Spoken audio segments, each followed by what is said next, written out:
Charlie Orban of the Ashland County Board. He'll talk about what Ashland County has done since our last meeting. We passed an ordinance that we're quite proud of.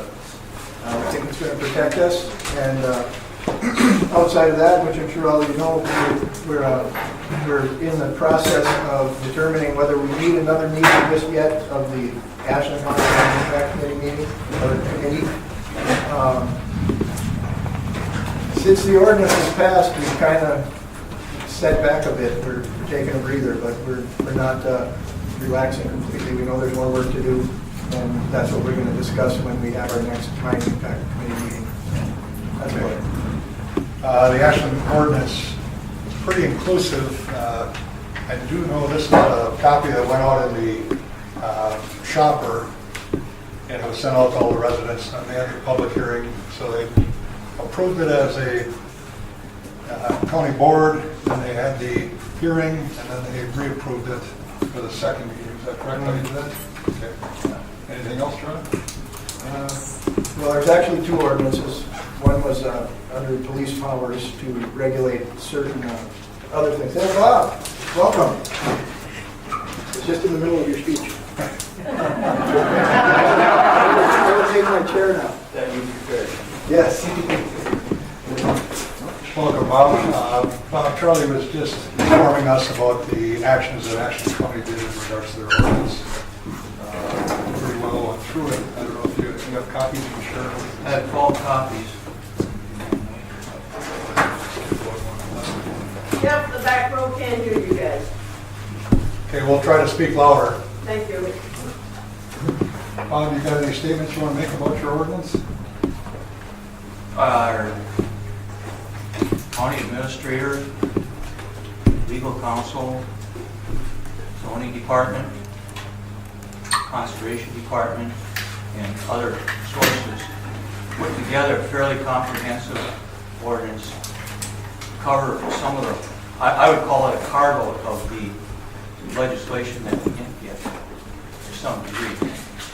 And it will provide, I hope, enough protection if this ever comes to pass for the resources that we have.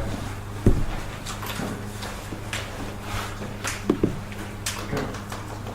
Thanks, Bud. I'm going to turn it over to Bud Venter.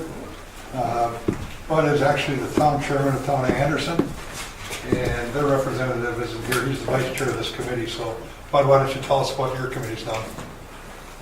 We've also passed a mining and a blasting ordinance. We passed those already in the middle of June. And everybody we've heard from is saying that town of Anderson is anti-mine because we passed our own ordinance. And actually it's a tool that we're going to use when it comes time to sit down and talk to the mining company for a working agreement. And it's a way that we have, the only way that we have is to protect the people and residents of the town of Anderson. Whereas most people know, we're a very small, sparsely populated township. There's officially 52 people live there, and we don't have a heck of a lot of power in the county. We're kind of overweight. So after a long and lengthy look at it, we started looking at this already about 2.5 years ago, and together with our town lawyer who represents the town of Anderson, and help from about 3 or 4 other areas of the state and some other lawyers, we came up with the ordinance that we drew up. It's not restrictive, not any more than anybody else's. It just spells out ways, practices that protect the public health and welfare of the town of Anderson. At the end of that ordinance, it states right in there that any of the above restrictions or definitions can be changed if DTAC so wishes to sit down at the table with us and object to something on a one-on-one basis and possibly negotiate a change in the language. Other than that, we haven't, just standing by waiting for more action from GTAC. They filed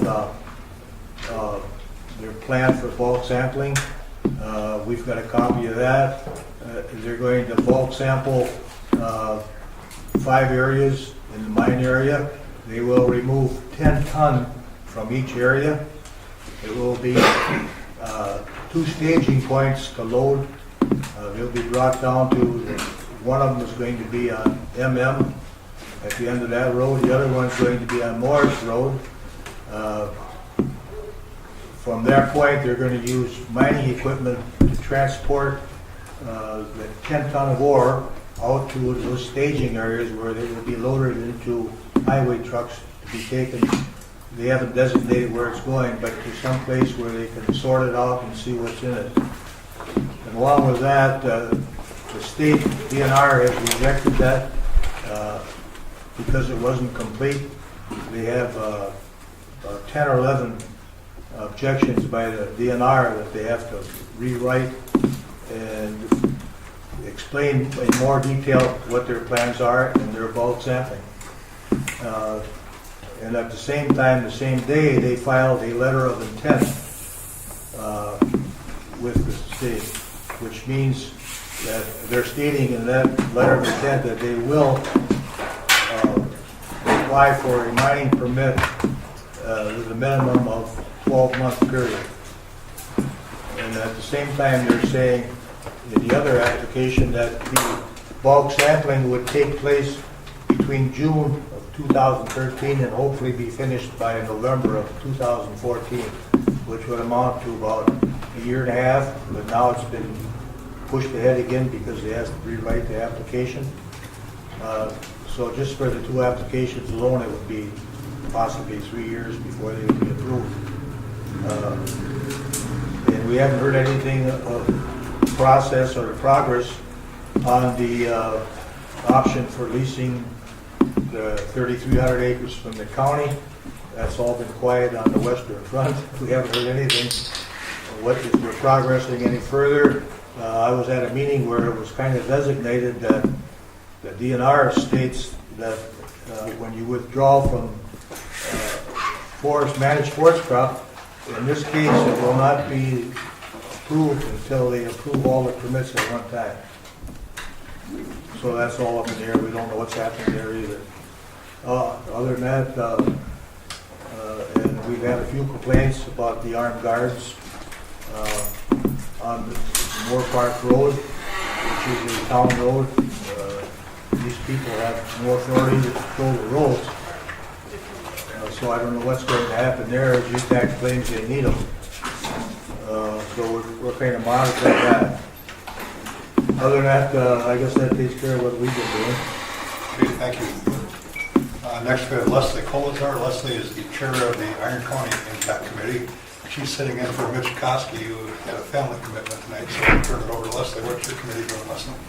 The last couple of meetings, we've been interviewing special legal counsel to deal with mining issues, and we did hire an attorney based out of Milwaukee.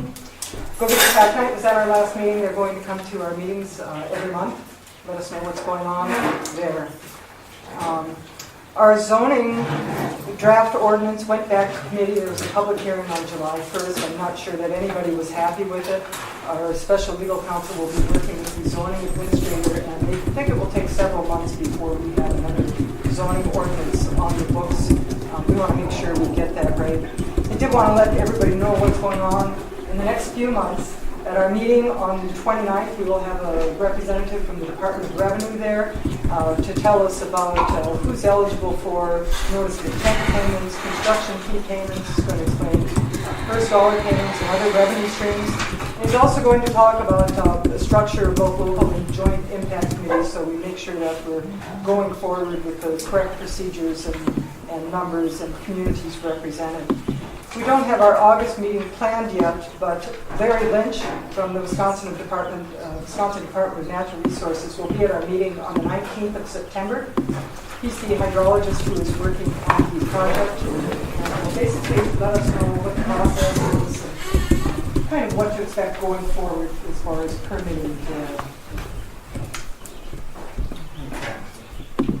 Thank you, Leslie.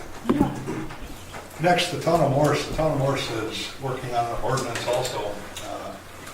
Last night at the town board meeting, it was introduced to the town board. They're going to take a look at it for the next month and make any changes at their next meeting, and then they're going to have a public hearing for town of Morse residents. After that, then they'll take a look at what the recommendations or comments are and incorporate or not incorporate those things into that ordinance, and then hopefully pass it at a September meeting. That's what we're hoping for. Just an update on what's going on at the mine at this particular point. Currently, the cars that Bogavic Taconite hired were not licensed in Wisconsin, and there's like 300 security firms in Wisconsin, so Bogavic Taconite has pulled those security people off the hill, and I think maybe Iron County, I'm not sure who's protecting their assets up there, but something's taking place up there, so they still have security up there, but they're not the same company that they brought in from Arizona. So that's an update on that.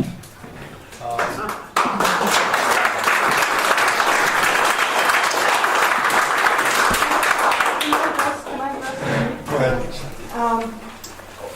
The Iron County Sheriff's Department had been offering volunteer overtime for the deputies up there. But 4th of July came around, and they needed extra staff, and they were then taking vacation, and they weren't able to provide that service. So that's one of the reasons why they had to hire outside. And Bogavic Taconite is paying the additional cost of protective services to look at the mine, the overtime expenses and extra costs. To Iron County. They've been paying that. Okay. Any update on the bore sampling, the core sampling? Anybody know anything about that? I know they had a permit for eight holes, and I knew they had about 3 done, but I'm not sure where they're I at. think they told us.